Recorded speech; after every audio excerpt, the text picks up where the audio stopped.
사랑합니다. 지난주 담임 목사님을 통해 십계명 이후에 주어진 하나님의 율법들을 계속 살펴보고 있습니다. 23장 뒷부분까지 하나님의 언약에 대한 말씀이 계속 이어지게 되는데요. 하나님의 자녀된 우리가 하나님의 자녀답게 살기 위해 이 언약, 이 율법들을 우리가 잘 보아야 합니다. 물론 지금 시대와 맞지 않는 보이는 것들도 있겠지만 이 율법에 담겨진 하나님의 뜻을 우리가 잘 이해한다면 우리는 하나님의 자녀답게 이 율법들을 이해하며 살아갈 수 있게 될 것입니다. 우리는 이 말씀들을 통해 사람답게 사는 것, 하나님의 자녀로 사는 것을 배워나가는 우리 성도님들 되었으면 좋겠습니다. 오늘 특별히 보상에 관한 법들이 나오게 되는데요. 이 말씀을 잘 살펴서 하나님께 감사하고 배려하는 삶을 살아가는 우리 일상교회 성도님들 되시기를 소망합니다.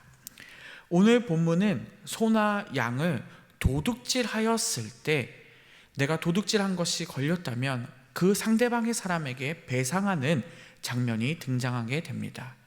오늘 본문 1절, 2절을 보면 그 배상하는 양이 4배에서 5배라고 이야기합니다. 생각보다 꽤나 큰 양을 우리가 배상을 해야 한다는 것이죠.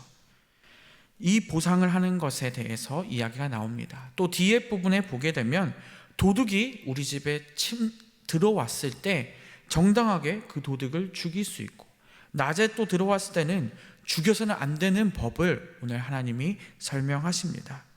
또 뒤에는 가축을 내가 관리하지 못해서 남에게 폐를 끼쳤을 때, 또 내가 불을 내어서 남에게 손해를 끼쳤을 때 관련된 배상에 관한 법들을 오늘 상세히 적어 두었습니다. 우리가 이것들을 살펴보면서 우리가 죄악을 저질렀을 때 정말 온전히 하나님과 함께 이 배상을 하고 있는지 고민하셨으면 좋겠습니다. 우리가 실수로 의도적으로 지은 죄가 있다면 결국에는 정당하게 배상을 해야 한다고 오늘 말씀하고 있는 것입니다. 그래서 1절에 소나 양을 도둑질한 것을 우리가 도둑질을 했다면 4배에서 5배까지 갚아야 한다고 이야기합니다. 만약에 내가 갚을 능력이 없다면 오늘 본문 3절, 4절에 보니까 몸을 팔거나 또 어떻게 해서든 내가 가지고 있는 것들을 그 비슷한 양을 맞추어서 배상까지 해야 한다고 오늘 본문은 이야기하고 있습니다. 소와 양은 이때 당시 이 이스라엘 백성들 농경 사회에서는 매우 중요한 것이었습니다. 이들이 이것을 잊는다는 것은 삶의 모든 것을 잊는 것과 같았기 때문입니다. 그래서 그들이 살아가는데 소득을 얻기 위해서는 이 소와 양이 매우 중요한 것이었습니다. 그래서 이 짐승들을 훔친 것에 대해 함부로 손을 댈 수 없게 아주 강하게 이 율법들을 정해 주신 것입니다. 다른 사람의 재산에 대해 쉽게 생각해서는 안 된다는 것이죠. 내 재산이라면 당연히 우리가 목숨 걸고 지키겠지만 남의 것에 대해서는 우리가 그렇게 생각하지 않고 살아갔기 때문입니다. 그리고 더 나아가서 생각해 볼 것은 내가 소득을 얻고 살아가려면 도둑질하면 안 된다는 것입니다.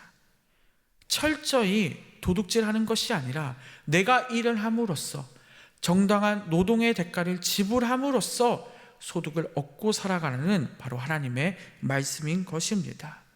그렇기 때문에 오늘 하나님께서는 남의 것을 훔치는 것에 대해서 아주 강하게 기준을 두고 말씀하고 있습니다.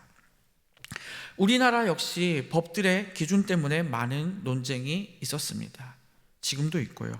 한동안 많은 이슈가 되었던 촉법소년에 대해 사람들은 연령을 낮추거나 폐지해야 된다고 이야기했습니다. 이유가 무엇입니까? 나이 기준 때문에 성인보다 더한 죄들을 짓는 이 촉법소년들이 낮은 처벌의 수위를 받게 되고, 또 그곳에서 회개하고 돌아오는 것이 아니라 그들은 법을 악용하고 또 더한 죄를 짓는 상황도 나타났기 때문입니다. 그래서 이 법의 기준은 아주 정확하게 잘 정해져야 합니다. 오늘 본문의 법의 기준들이 우리가 보기에 굉장히 강해 보이지만 남들이 공격을 당했을 때, 이 도둑질을 당했을 때는 너무나도 큰 손해를 받을 수 있기 때문에 하나님께서 그 가해자들에게 무거운 책임을 요구하고 계신 것입니다. 우리는 내 것을 내가 아끼듯이 남의 것을 아끼고 남의 것에 해를 끼치지 않는 우리가 되었으면 좋겠습니다. 우리는 율법으로 처벌받지 않을 수도 있습니다. 하지만 남을 사랑하지 않고 배려하지 않는 모습을 하나님께서는 분명히 아실 것입니다. 2절 3절에 이어서 보게 될 텐데요, 밤에 들어오는 도둑은 하나님께서 제가 도둑을 죽이게 되면 그 죽이는 사람은 죄가 없다고 말합니다. 이때는 전기도 없었을 것이고 밤에 아무것 공격을 당한다면 공격을 당할 수밖에 없는 아주 취약한 상태였을 것입니다. 그래서 밤에 들어오는 도둑은 분명히 의도가 있었을 것입니다. 또 육신에 해를 끼칠 수도 있게 되는 것이죠. 그렇기에 밤에 들어오는 도둑은 의도가 있었을 거라고 생각하기에 생명에 대해 위험성이 굉장히 컸었을 것입니다. 그래서 이때 오는 도둑은 하나님께서 죽여도 된다고 말하고 있는 것입니다. 그런데 3절에 똑같은 도둑이 등장하는데요, 이야기가 달라집니다. 이 낮에 침범하는 도둑은 죽이지 말라고 이야기합니다. 왜 그러실까요? 똑같은 도둑이고 물건을 훔치기에 들어오는데 의도가 적다는 것입니다. 어떤 의도가 적을까요? 생명을 해치는 의도가 적었다는 것입니다. 밤에 도둑이 오게 되면 우리의 목숨에 위협을 가할 가능성이 높지만 낮에 들어오게 되면 그 가능성이 매우 떨어진다는 것입니다. 그래서 그 사람을 보호하고 죽이지 말라고 이야기하는 것입니다.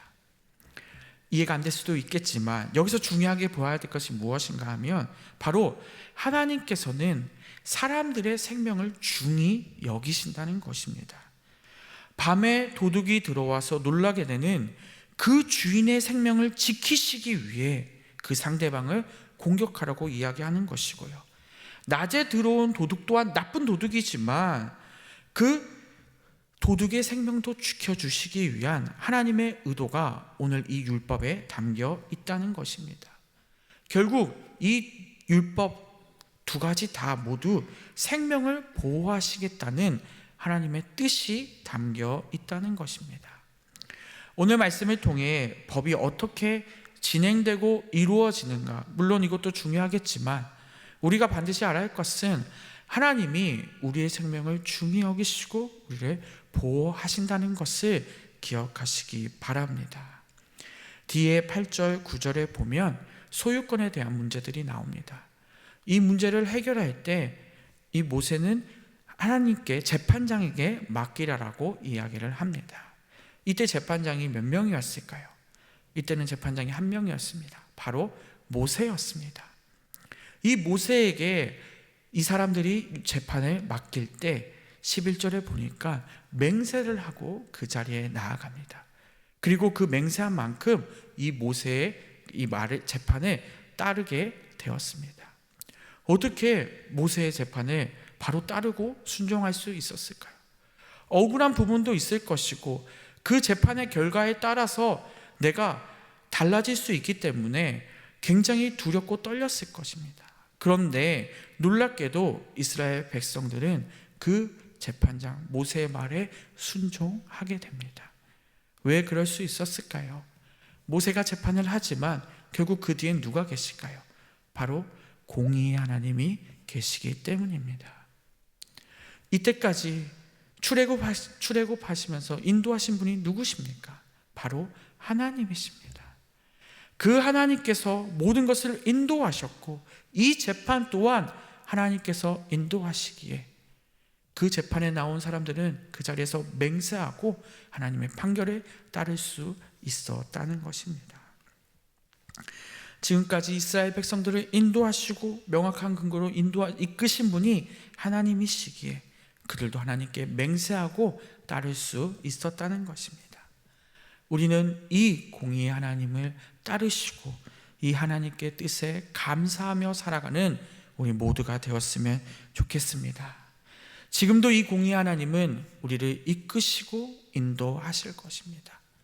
때로는 우리가 억울한 것 같기도 하고 하나님은 내 말씀을 안 들어주시는 것 같을 때도 있을 것입니다. 하지만 이 모든 순간을 하나님이 아시고 또 공의 하나님이 우리의 삶을 인도할 것을 믿으시기 바랍니다. 세상은 모르는 것처럼 보일지 몰라도 하나님이 분명히 우리를 아시고 인도하실 줄 믿으시기 바랍니다. 말씀을 맺겠습니다. 하나님은 공의의 하나님이십니다. 우리의 생명을 주관하시고 우리의 생명을 소중히 여기십니다. 그렇기에 지금까지 우리를 인도하셨고 앞으로도 우리를 이끄실 것입니다. 우리는 그 하나님께 감사하며 하나님이 주신 오늘 이 하나님의 뜻을 생각하며 이웃들을 배려하며 살아가는 우리 모두가 되었으면 좋겠습니다. 어제 새생명축제가 있었습니다. 우리에게 많은 은혜도 있었습니다. 하지만 우리가 앞으로 해야 될 것들이 더 많습니다. 그 이웃들을 사랑하고 그 이웃들에게 복음을 전하고 그까지 사랑을 실천해서 하나님의 뜻, 하나님의 열매를 맺는 이 사역을 끝까지 감당하는 우리 모든 일상교회 성도님들 되시기를 바랍니다.